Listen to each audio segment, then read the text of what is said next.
My name is Eileen Galvez. I use she and her pronouns, and I have the honor and pleasure of serving as Directora of La Casa Cultural de Julia de Burgos, the Latinx Cultural Center at Yale. On behalf of the Council of Latin American and Iberian Studies, La Casa, Yale NUS, and Jackson's Institute's Global Health Studies program, I am delighted to welcome you to our joint closing panel of the Career Conversation series with some of our amazing alumni whose brilliance I was able to witness when they were undergraduates at Yale. Alan, Eva, Nicolas, and Yvette, who will speak about their experiences at Yale and post-Yale. I'm so thrilled to be in community with you all again. I am joined by Professor Moira Fradinger, who will be introducing all of the speakers. Professor Fradinger is a professor of comparative literature here at Yale and focuses on gender studies, feminist theory, and also writes on Latin American film and literature. Among her many other research interests and administrative responsibilities, she also serves on the executive committee of the newly launched Latin American Interdisciplinary Gender Network with over 30 institutions and over 100 members in the Americas. Our sincere thanks to Professor Fradinger for her organizing and pulling this session together. I'm very excited to now hand the floor over to her.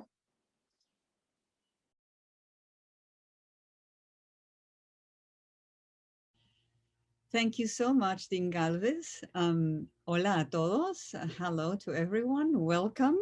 I am more than delighted to welcome you to our closing and last session of the Career Conversation series of the Undergraduate Fellows Network for students interested in topics related to Latin American and Iberian studies.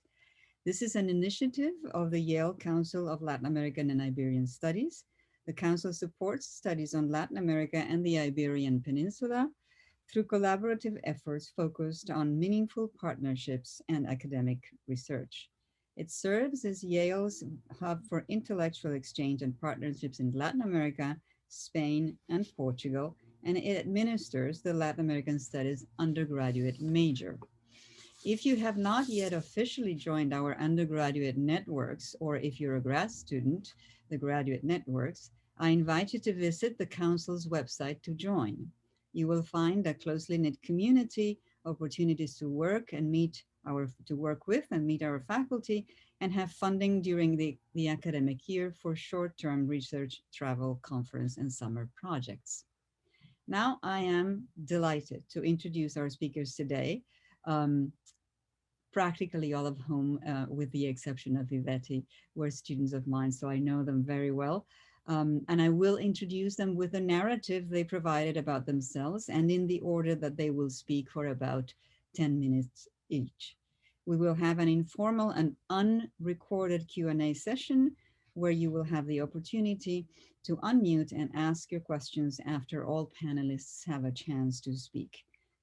Please feel free to add your questions into the chat box during the talks as well. So I will start with Alan. Alan Diaz-Santana graduated in 2018 and teaches high school geography in Alamo, Texas. He is also involved in labor organizing. He has served on the American Federation of Teachers Local 6597's Executive Board and Grievance Committee, as well as a collaborator for AFT's Teach Human Rights and Democracy Defenders projects with the Robert Kennedy Human Rights. Alan grew up in McAllen, Texas and Reynosa, Tamps on the US-Mexican border, where he learned to love nature. He is the first in his family to graduate from college, and in his free time, he tends to his vegetable garden and on composting worms, rides his bike, scrolls on Twitter, and cooks for his friends and family. Now, Ava Tomasula y Garcia, who grew up in Indiana. She spent the last 2 years as an immigration and labor organizer at Centro de Trabajadores Unidos, a worker center in the industrial region spanning Southeast Chicago and its south suburbs. She previously worked at an environmental human rights organization in Mexico City and just returned to school in the anthropology PhD program at Columbia University, where she learns about illnesses, related to industrial toxicity. She also writes nonfiction and fiction. Now, Nicolás Aramayo, identifies as trans, non binary, and Bolivian. They live in Brooklyn with their partner and spend 80% of their non work time in the kitchen. Apart from working as a paralegal with the Human Rights Program of the ACLU, they do a lot of organizing, educating, and facilitating around racial justice, gender affirming healthcare, and labor issues. They have published pieces, ACLU, Salty, YDN, on privacy, gender identity, and access to healthcare, as well as being part of educational videos for GLAD, Nat Geo, ACLU, discussing their experience as a trans and non binary person of color. In their free time, Nicolas loves cooking good food, making fresh bread, playing video games, and sharing resources with friends. Their dream is to live in a world where labor is not a prerequisite to food, water, shelter, safety, and happiness, and where the needs of the most marginalized are centered and uplifted.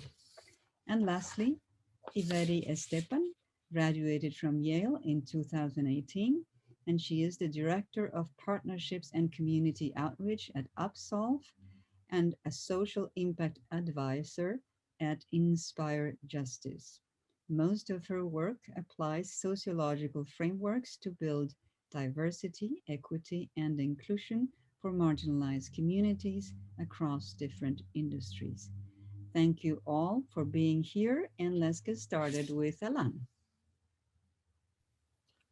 All right. So I just kind of understood. I'm going to talk about my experiences from being at Yale, trying to figure out what to do after college, and then what I'm doing now.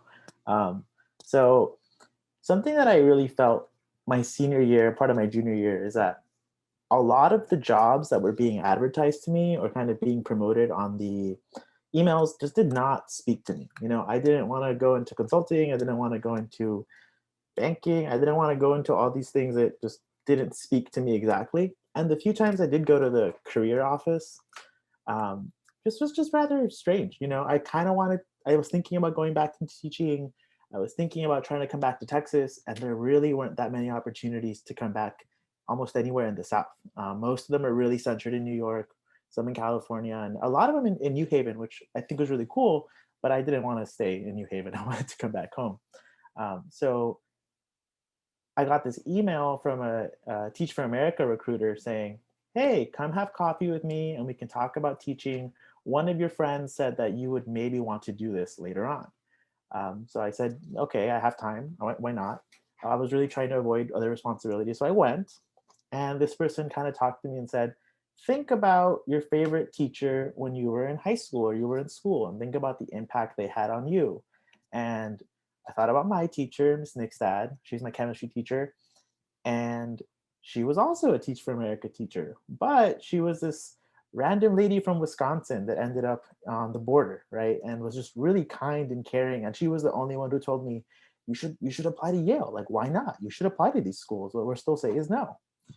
So I get roped into TFA, and I went in knowing I have some thoughts about TFA, right? They do a lot of nasty stuff in the school system, but I figured, you know what? I don't really have a large family in Texas, right? I come from Mexico, and my family isn't exactly well established. My dad works at Walmart. My mom's a secretary. So I was like, how can I get a foot in the door with education?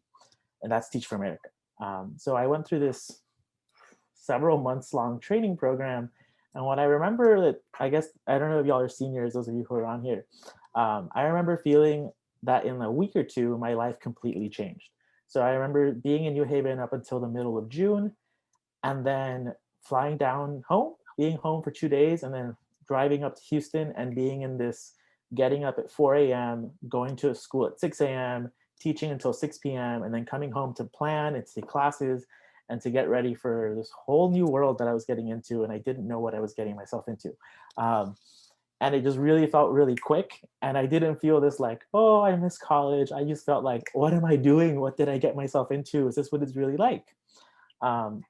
I learned a lot in Teach for America, and it placed me back home. I live on the border, so it's a really interesting dynamic. If you're from San Diego, Tijuana, or El Paso and Juarez, that's kind of the closest it's going to be like. People live on one side and they go over to the other work. I would spend Monday to Friday in the US and then go on the weekends to Mexico to stay with my grandparents or stay with my aunts. And just, it's a very normal experience. But ever since I've been gone and I went to college, it got a lot more militarized. It got a lot harder to go back and forth. It got a lot more unsafe to go back and forth. So I increasingly started just kind of staying on the US side of the border because it's a lot safer. But with TFA, I get placed in this community, Alamo, Texas, which is a 30-minute drive from my house. So I drive every day back and forth to work. And it's right on the border. We're about 5 miles from the river. I take my students to the river every once in a while for some of our geography classes to go and kind of understand what the border is and how it exists, right? But working in PSJ, it's a very small, tight-knit community. And like I said, I felt like I didn't have a foot in the door in education. And what I mean by that is everyone at my district, their parents work in the district, their grandparents have worked in the district, they all went to high school in that district, they all went to college maybe in the surrounding 50 miles, and everyone is very tight knit. I didn't even get an interview at a lot of districts, even though I went to Yale, unless I had someone vouch for me, which were those Teach for America people that were saying, no, he's with us, we have a contract, you need to hire one of our people. So it was a really interesting dynamic where I know a lot of you might be thinking like, how useful is a Yale degree? It can be in a lot of ways. And in some places, people don't really see it as that important. And I think that's kind of cool.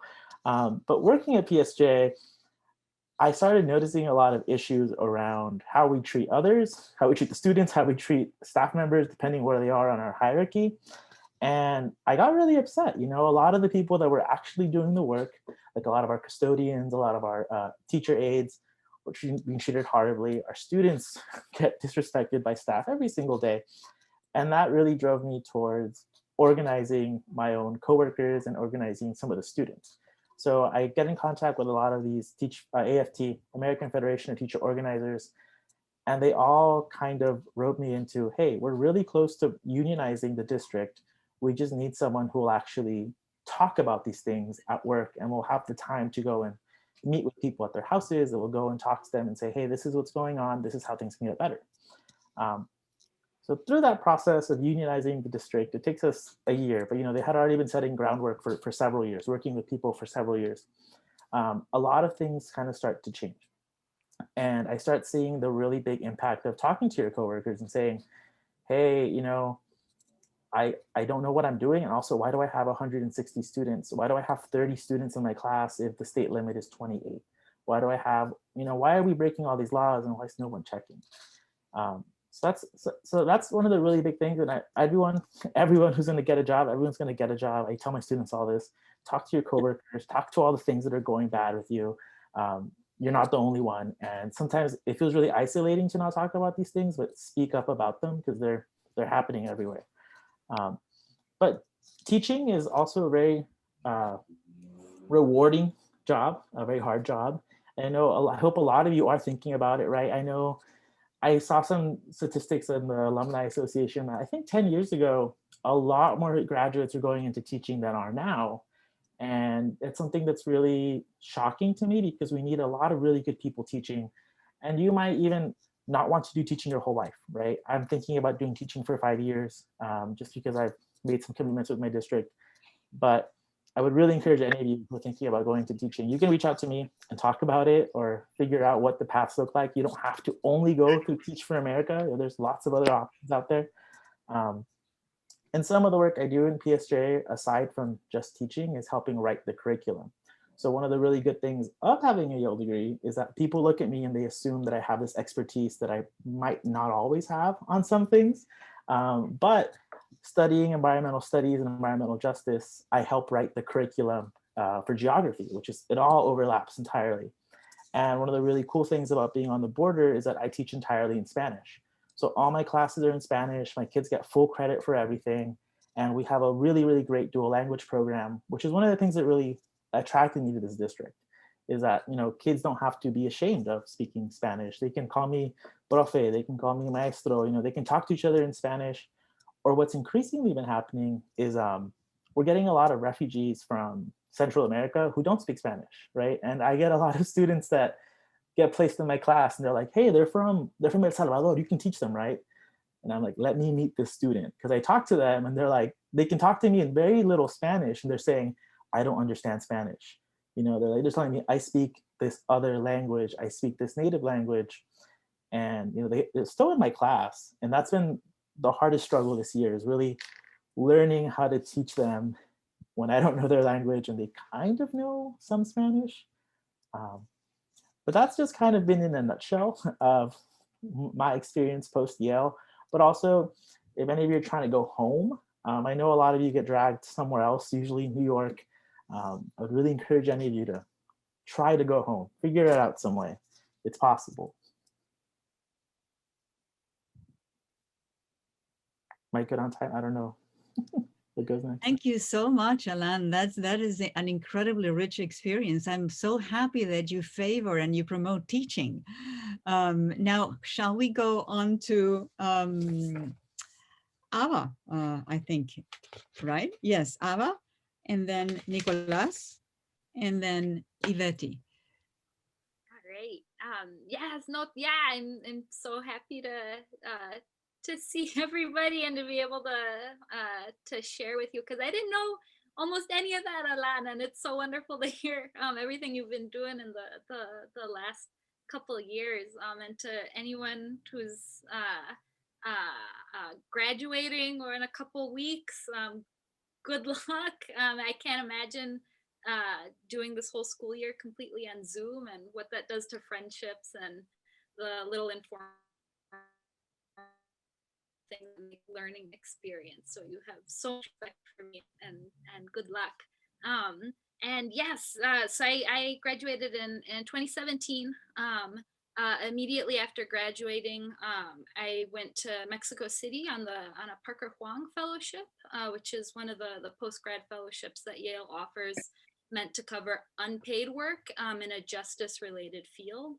And I really, really emphasize the unpaid part of that, because, you know, I was seeing so many, especially kind of human rights centered introductory jobs, internships that were extremely low paying or unpaid, which is extremely ironic, but very much, you know, a lot of these nonprofits cannot function without young people that they are not compensating adequately. So I guess I'll return to that in a second. But the fellowship from Yale was the only thing that allowed me to go and have this first job.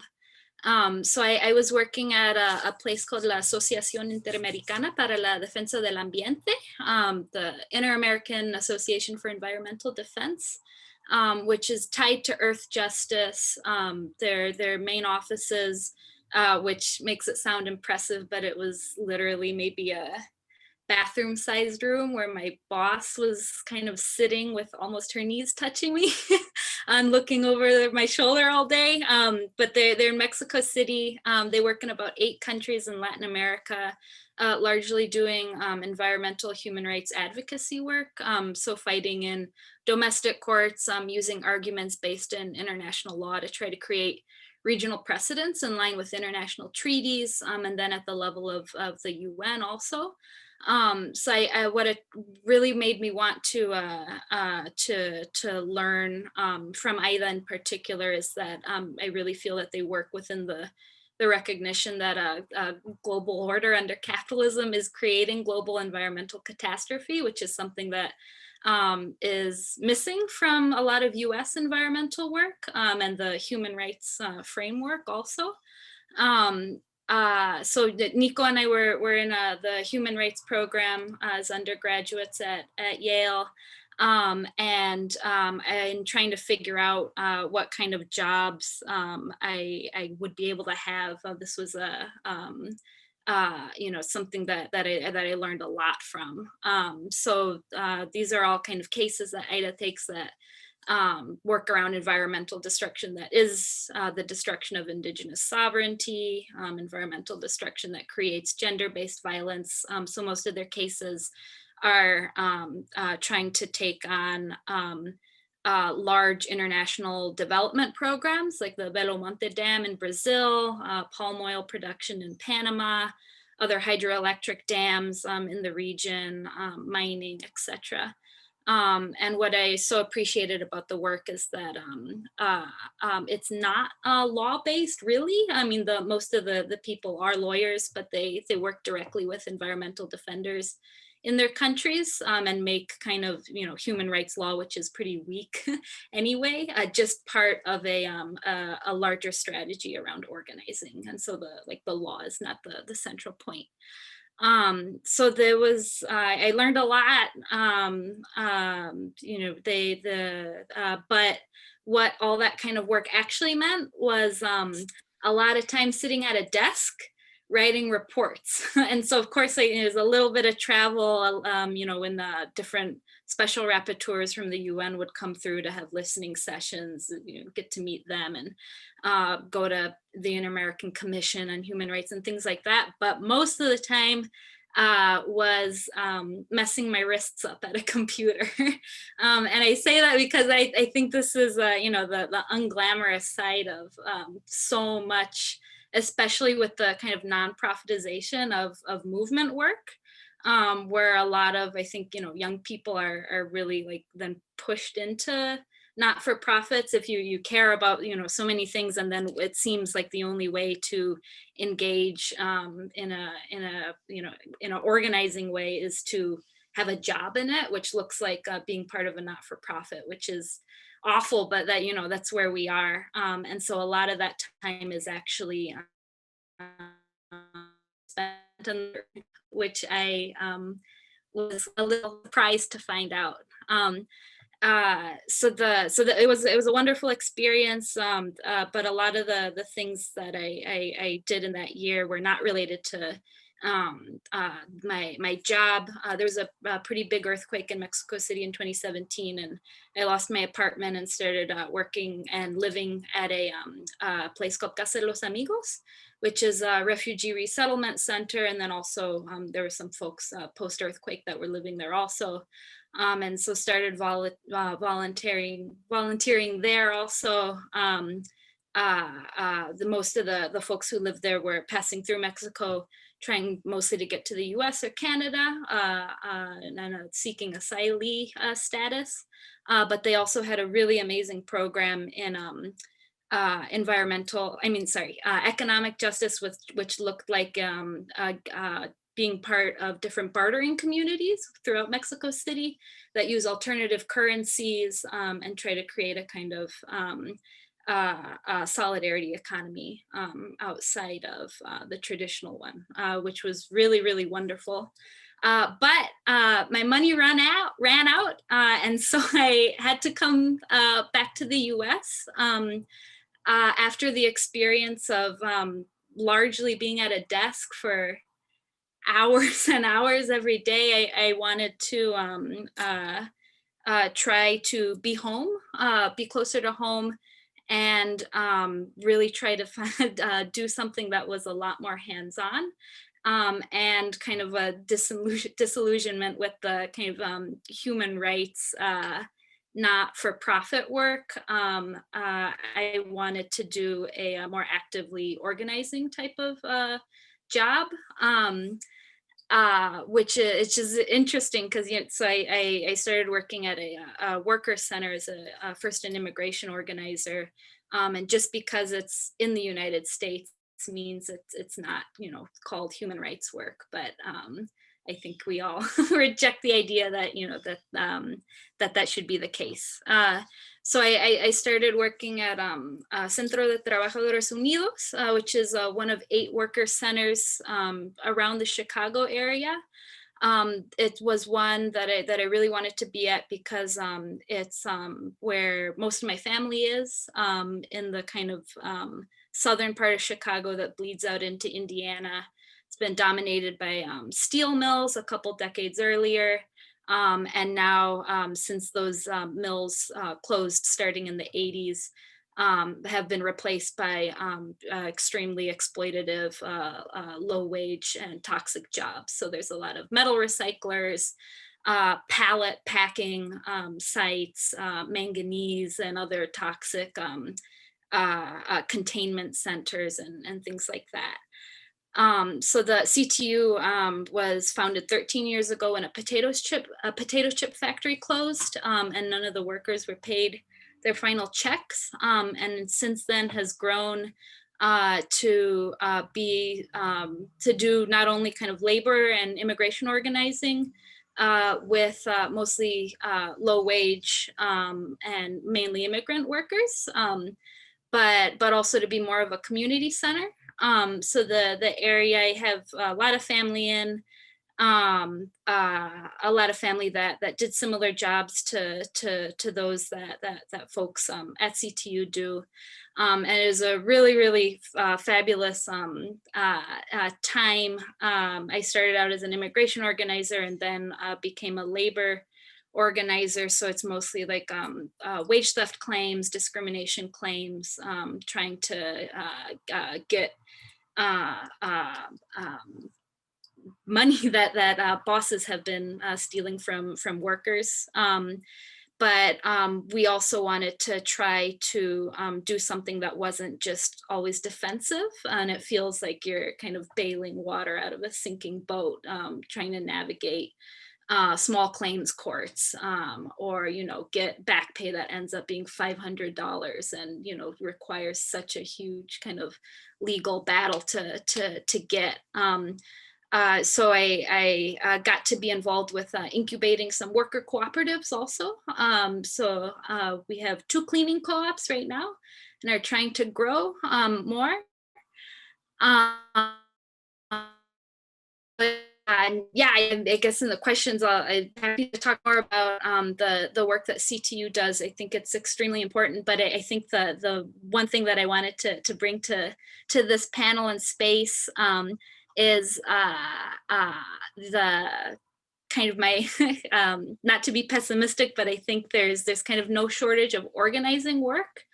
And I know that a lot of young people, I think some of us on the panel, and certainly for myself, when you're trying to find a job out of school that speaks to your desire to make the world a better place, that often turns into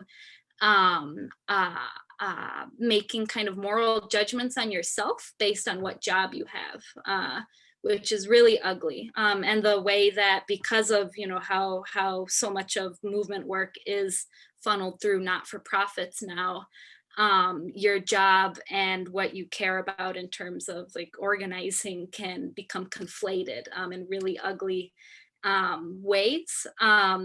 So and a lot of, I think of, I remember there was a student who had an internship at the Hague in Geneva. I can't remember, maybe like 10 years ago now. I remember reading a newspaper article who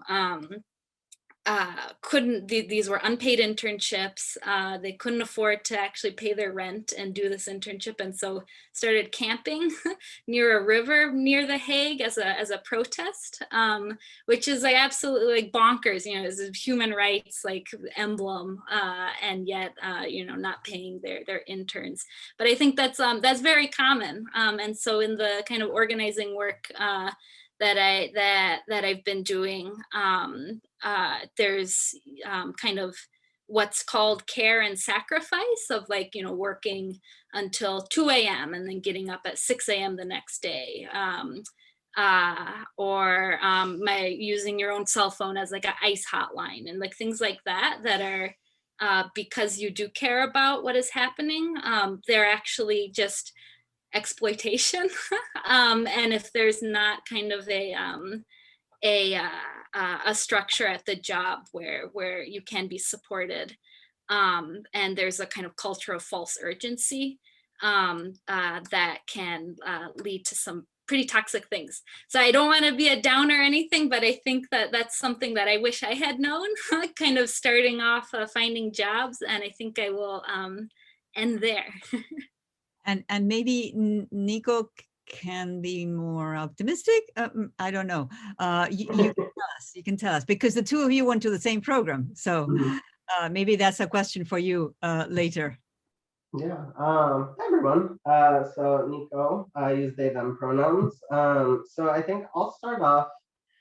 Okay, I'll start off by just saying point blank, I am not a career-oriented person. I do not dream of labor. If you were to ask me, like, do I have a dream job? Do I have a dream career? I do not, right? And I think it's interesting because, like, I struggled a lot, like, being at Yale. I think, like, just kind of trying to figure out, like, okay, what do I want to do with my life, right? Like the proverbial question. And it's so weird because I think, like, as someone who is like Latinx, but also who's first generation and who grew up like low income, I like, my goal was to get to Yale, but I had absolutely no plans after that, right? Like after I made it, I was just like, oh, like this was it, right? Like this was the goal and I made it. And so, you know, like flashback to like, you know, May 2017, like I'm graduating. And like it's just it's funny because like when I graduated, I did not have like a job lined up or anything like that, right? You know, and it was like kind of stressful, of course, but I also like, I think thankfully because I wasn't in like since I wasn't like in a STEM field, or I wasn't in like with the intentions of like going into consulting, I think like there's kind of a sense like in the humanities and like social sciences field that it's actually like pretty normal to graduate and like not have a job lined up for right after. Like it's a lot more common because, you know, like the consulting and like tech jobs, they get like, they have their whole process that happens like much earlier on. So anyway, so I felt a little bit better about that. And so I actually spent the year after I graduated, like temping at like Sterling Memorial Library, which is the job that, it was the first job I got when I got to Yale. It was the job that like carried me through many summers of like being in New Haven and like not having money. And so, you know, like I was like, all right, like, you know, go back to Yale faithful. And so I was working there for basically until like January 2018. And like a lot of this was also because in my mind, I had already decided that like long story short, I was feeling very disconnected from like my, both like my immediate family, but also like my extended family in Bolivia. And so I had already decided that after I graduated, one of the things that I wanted to prioritize before looking for jobs was I'm gonna go to Bolivia and I'm gonna go live with my family there for a little bit because I miss them and I like miss seeing them. And it had been, I think like maybe like 4 or 5 years at that point since I had seen them. But like more importantly, it was the first time that I would be going back after like I transitioned, because I transitioned while I was at Yale. So, you know, there were like a lot of like emotional and mental like things that I was like grappling with in terms of like visiting my family and stuff like that. And so I think like that part of like being post like graduation, I think like the advice that I would impart to people is like it is perfectly okay if like a career is not like the absolute like number one thing that you are thinking about when you graduate. And I think it's really, really hard to resist that, because it's like you go to Yale, right? It's like you go to like one of the top schools in the country, and there is this kind of pressure that like because you went to Yale and you're graduating from Yale, like you basically need to end up in like Forbes's 30 under 30, right? And if you don't, well then like too bad, right? And it's just like if you really think about it, like that makes no sense, right? There are only 30 people who end up on the 30 under 30. So there's no way that everyone in your graduating class is going to make it onto that list, right? But anyway, so I think like looking back on it, I am incredibly grateful that I did that. I think like it helped solidify like, or it helped like rebuild and solidify a relationship with my family that I just did not have before that. And that like, I am very grateful to have now. And so like basically what ended up happening when I came back from Bolivia, like while I was in Bolivia, I was starting to apply for jobs because I was like, all right, I need to have a plan for when I get back. And so when I was in Bolivia, that was when I heard about a job at the ACLU, and I actually heard about it through the human rights program at Yale. So Hope Metcalf, who was at the law school, but who also like, I don't know if she still has the program, but at the time she still has it. Okay.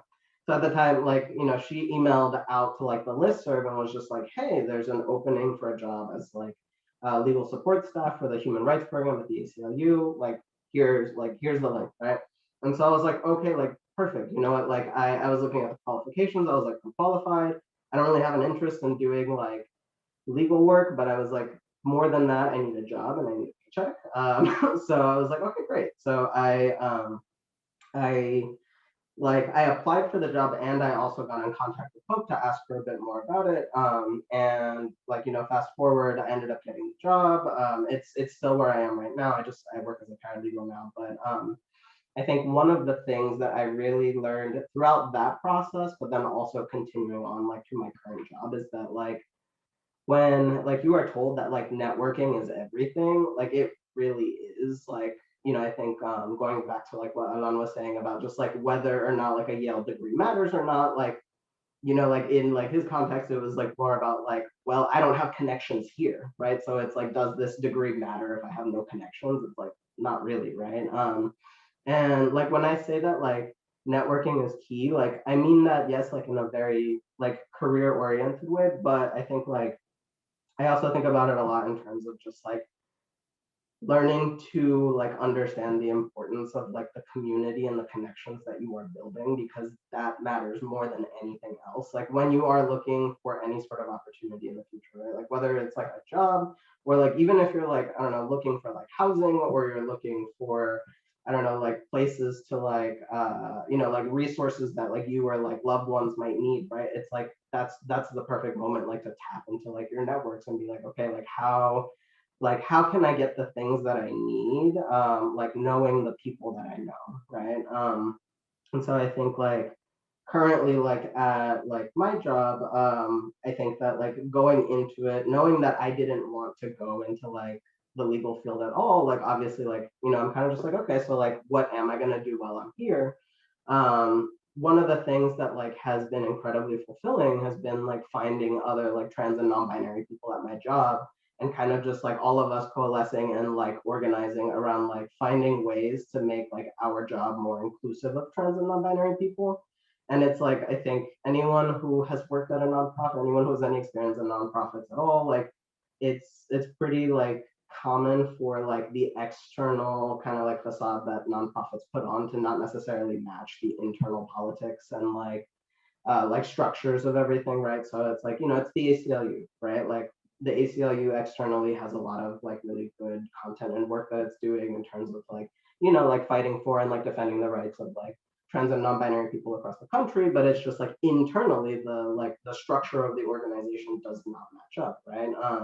And so I think like when like me and like my other like trans and non-binary colleagues and friends, like we started getting together, it's just like we were like, okay, what can we do with that, right? And it's like for me, I think like it gave me this opportunity to like recall kind of like being an undergrad and like organizing with other students, and like even though it's like, yeah, we came to Yale to like get a degree, but it's just like, what else can we do while we're here, right? Like what can we do with the people who are around us? And I think that's like kind of the fundamental pillar of like all organizing, right? It's just like okay, what can we do? Like what can all of us do collectively about like X, Y, or Z thing? And I think like one thing that I've definitely learned a lot is that like that is a mentality that you can take with you no matter where you go, right? Like no matter like what job you take, it's not going to be perfect. Like the environment's probably not going to be great. We do live in like a terrible like capitalist world, which means that like, you know, it is okay to say out loud that you are taking a job because you need the money, right? Like it's just a reality, right? Like I am where I am right now because I needed the paycheck and I needed the benefits, right? Like I needed access to gender affirming care because like for me, that's essential, right? And I think like not only that, but it's like, I think you also have to like remind yourself that like you don't have to go into a career with this like super noble, like almost like martyr like attitude of like oh, like me, I need to go and like fix this like social issue that has been happening for the last like hundreds of years, and I'm gonna be the one to do it. And like if I don't dedicate all of my time and energy to fixing this thing, then like, like that's a problem, right?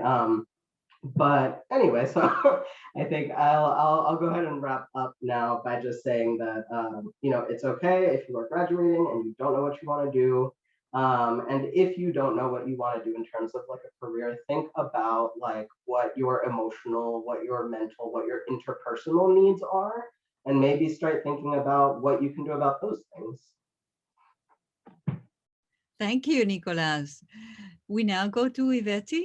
And please, when Yvette finishes her speech, feel free to unmute yourselves and directly ask questions.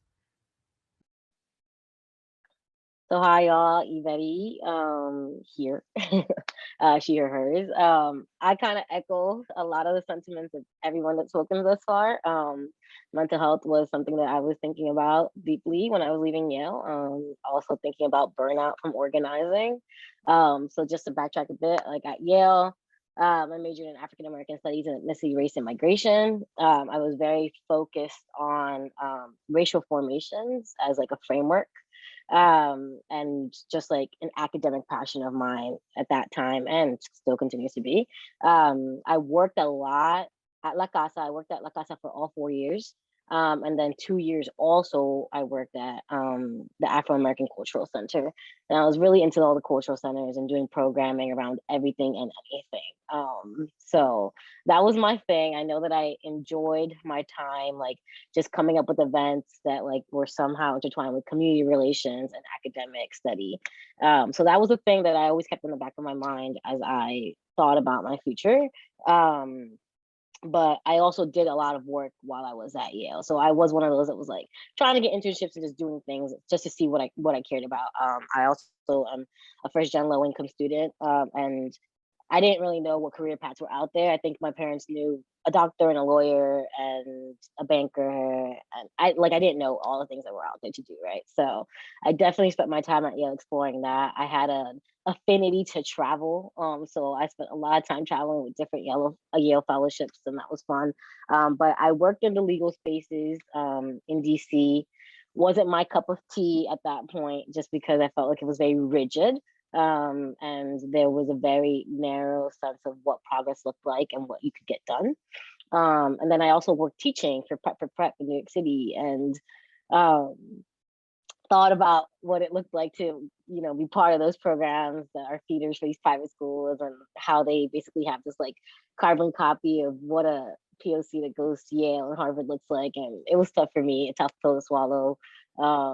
Seeing like 11-year-olds have to make life decisions between whether handing in a piece of homework could make a decision between whether or not they could stay in the program and get $200,000 in scholarships for high school, $200,000 in scholarship for college, or not do it and be a normal kid, right? It was like regular kids don't have to make these decisions at 11 years old, and that killed me. The discipline that required out of the teachers, and to be like so black and white was just not my thing. So I was like, well, we're not going down that route. And then kind of towards the end of Yale, I was doing my thesis on Black studies, and I basically figured out for myself that I wasn't really done with academia yet. So I was one of those that was like, let me go to school still. So I did a master's program at Cambridge in England, on sociology of marginality and exclusion, which was like a perfect, I think, program for me, because what else did I like to study, right? So I was like, okay, I'm going to take a year for the first time in my life just to study. Like, I'm not going to work. I'm going to just take the money, be like very low on everything, and just do that. And that was fun. I think it gave me a more rigorous approach to the academic passions that I had beforehand, because I was more focused in arts and stuff like that. But when I came back, I was like, okay, well, what do I do now? Like, I have these experiences. I didn't like any of them. And then I also just have like now these degrees, and like, what do I do? How do I merge them? How do I bring passions and find like applicable spaces for these? So I actually am, I think, someone that's in very unconventional work roles. So right after coming back, I got a job at Upsolve. And Upsolve is basically a legal tech nonprofit that helps low-income families file for bankruptcy for free. So did I know about bankruptcy? No. Did I really think that legal aid and nonprofits and startups were like together. No, like I didn't think that these were things. I got put onto this by a friend from Yale that was like, hey, my friend started this startup a couple of years ago. Like, I think you'd be great for it because you know how to talk to people and you can communicate really well. And so I was like, okay, let's try it out. And I didn't have a job at the time. So I was like, you know what, why not interview for this? And I learned about it and I thought it was amazing. I can't believe, like, you know, the whole mission is to make civil legal rights more accessible to folks who can't afford lawyers, right? I think that there's this whole world in America where like we expect that to go through different processes, like file for bankruptcy, you have to pay a lawyer $2,000 to just tell someone else that you're broke, which is kind of dumb in and of itself. So I was like, you know what, this is dope as hell. And I was like, okay, this is like the legal work that I really like, but not this like, you know, opinion writing, research, like very boring paralegal work that I didn't want to do. So at the end, my team was all, you know, folks like me, my age, you know, folks that were like all younger than 27. So I was like, okay, and we're like having this great change. So I was like, this is it. While I was doing that, though, I also got put onto another opportunity by someone else that was a couple of years above me at Yale that just hit me out of the blue and was like, hey, you might want to do some of this work. And I was like, okay, what is it?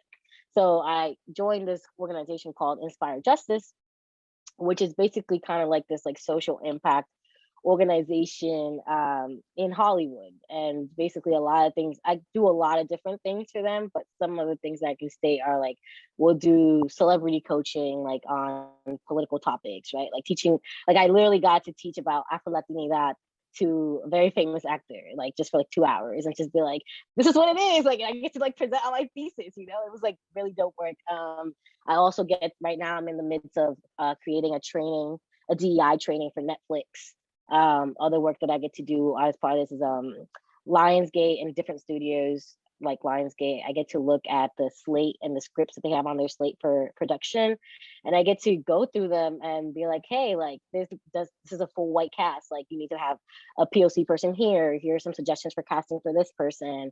The way that you cast this trans person or created this trans character is kind of problematic in this way, this and that. So get to do that work, which is like, again, work that I didn't know existed or like was in this world. But kind of like Nico said, the networking kind of gets you in a way, right? Like I think that I put a lot of energy into my communities that I was a part of at Yale.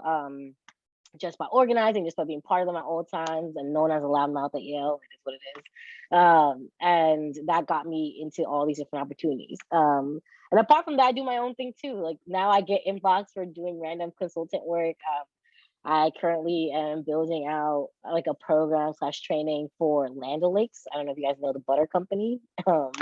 So I'm working with all of their influencers, which range from like cutters, aka like ropes, you know, horse jockeys, everything, farmers, and all this stuff. And I get to chat to them. So yeah, I have a very untraditional career right now, but it is fun. I do all these things at the same time, which is another thing, while also thinking about the future and thinking about law. So that's kind of where I'm at. That's what I do. My lesson is basically talk to people and explore what's out there. Chat to me if you want to. But yeah, open to any questions. And that's all I got. Wow, thank you so much. I think the four of you really, really strongly emphasized connect, networking, know your people. And we have 4 people with whom you can connect, all of you here listening to this panel.